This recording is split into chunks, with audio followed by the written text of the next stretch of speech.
歡迎收睇時代足球總會11人草地聯賽，湯尼道對 Creative Property 嘅賽後精華。咁啊，湯尼道龍捲風咧就着住灰色衫啦，而 Creative Property 咧就着住淺藍色衫嘅。長傳上去咧就俾灰衫咧就頂翻出嚟啦，但係繼續落翻藍衫腳下嘅，呢度推進自己射埋去啦，一個割草嘅射波啊！不過湯尼道嘅龍門咧都好快落地就撲救咗。之後就見到龍捲風呢邊嘅攻勢啦，一個轉邊好靚嘅。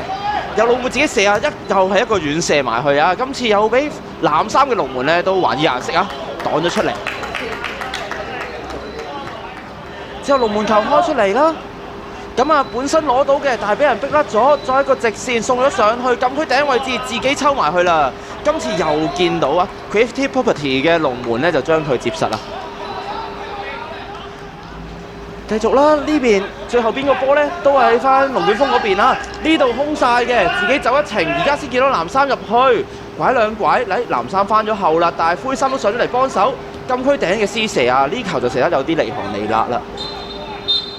咁啊，見到啦，球證呢都吹完咗上半場啦，咁去到下半場呢，就由灰衫嘅湯尼道龍捲風去開波啊。咁啊，其實上半場睇精華都知道咧，兩隊咧入到禁區裏邊嘅射門就唔多嘅。睇下下半場係咪都係咁樣啦？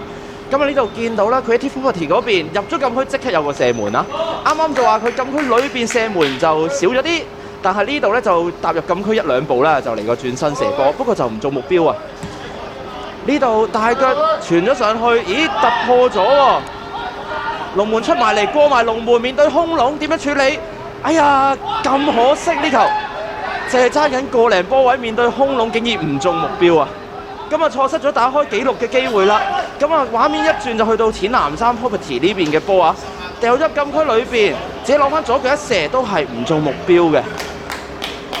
咁啊見到兩個幾驚險嘅鏡頭啦，分別嚟自兩隊嘅。咁啊但係都未能夠打開紀錄，究竟今場會唔會係0-0就作結呢？但係呢度一個直線傳到上去，後邊灰衫冧咗，即刻就打開紀錄啦 Creative Property。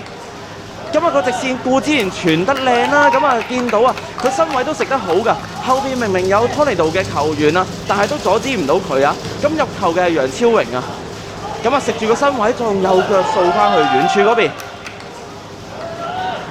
為 Creative Property 咧就打開紀錄啦。之後自己嘅推進啦，分咗嚟左路，拐咗一個會唔會自己射啊？自己射埋去係咪散到下灰衫呢？不過唔緊要啦，湯尼道龍門都接實咗啦。之後球中圈裏邊嘅罰球開出嚟，頂到嘅仲未彈出，仲有冇second chance啊？出翻嚟落翻藍衫腳下啦。呢個時候咧，球證都吹完場啦，最後一擊唔成功，結果 Creative Property 贏1-0。